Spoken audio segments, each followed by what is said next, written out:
নমস্কার বন্ধুরা, সুপর্ণা রান্নাঘরে সবাইকে স্বাগত। আজকে আমি আপনাদের সঙ্গে শেয়ার করব ইলিশ মাছের মাথা দিয়ে বাঁধাকপির ঘন্ট। চলুন তাহলে দেখে নেওয়া যাক আমার আজকের এই রেসিপিটি।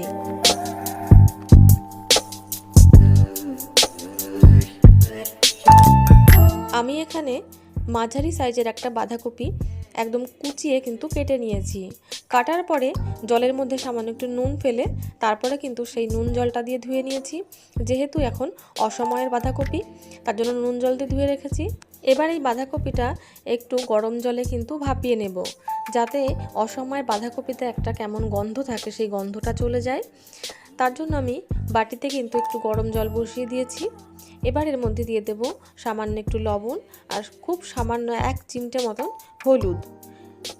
জলটা যখন গরম হয়ে আসবে তখন এর মধ্যে দিয়ে দেব কেটে রাখা বাঁধাকপিটা।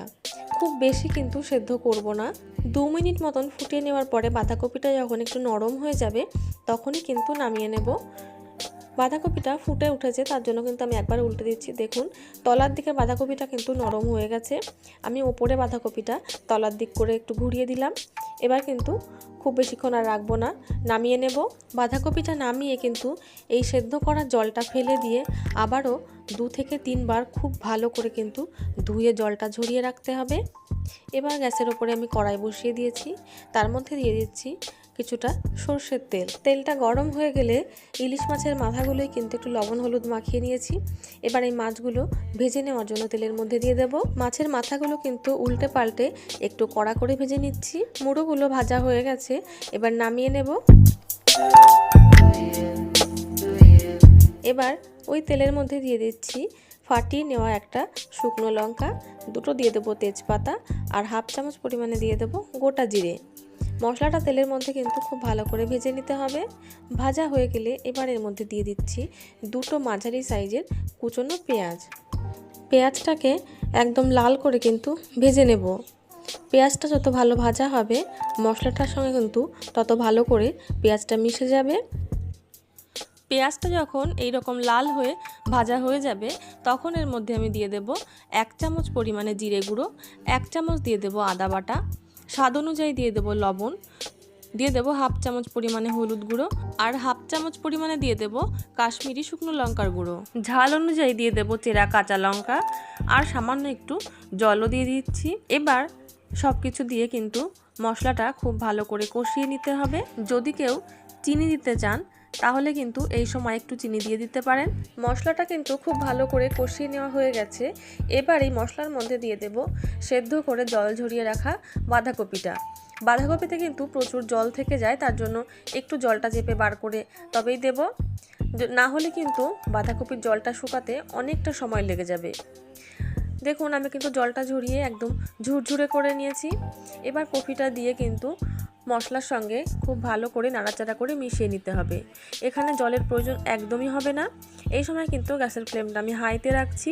মশলার সাথে কফিটা খুব ভালো করে মিশিয়ে নিয়ে তখন কিন্তু ঢাকা দিয়ে গ্যাসের ফ্লেমটা আমি মিডিয়ামে করে দেব।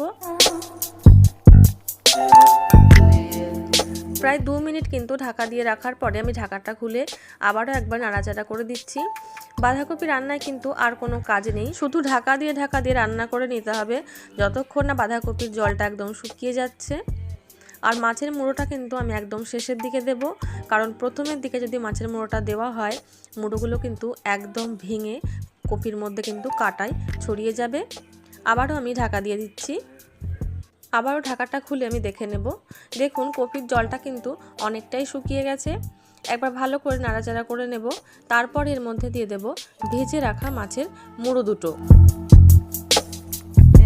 মাছের মুড়ো দুটো দিয়ে আর 2 থেকে 3 মিনিট মতন কিন্তু আমি রান্না করে নেব, যাতে মাছের মুড়োগুলো একটু ভেঙে যায়, কারণ একদম গোটা থাকলেও কিন্তু খেতে ভালো লাগবে না। মাছের মুড়োগুলো দেখুন ভেঙে গেছে, কপির সঙ্গেও কিন্তু অনেকটাই মিশে গেছে।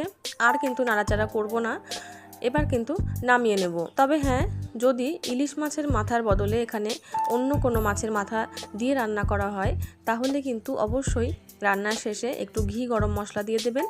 ইলিশ মাছ বলে কিন্তু আমি আর ওগুলো দিচ্ছি না, কারণ যদি ঘি গরম মশলা এখানে ব্যবহার করা হয় তাহলে কিন্তু ইলিশ মাছের গন্ধটা অতটা আর থাকবে না।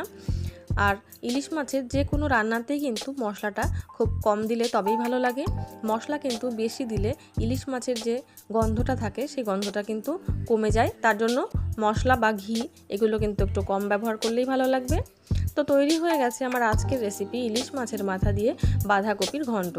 আপনাদের এই রেসিপিটি কেমন লাগলো তা কিন্তু আমাকে কমেন্টে জানাতে ভুলবেন না। ভালো লাগলে ভিডিওটিকে লাইক এবং চ্যানেলটিকে সাবস্ক্রাইব করে নেওয়ার অনুরোধ রইল। চলে আসবো অন্য কোনো নতুন রেসিপি নিয়ে আপনাদের সামনে।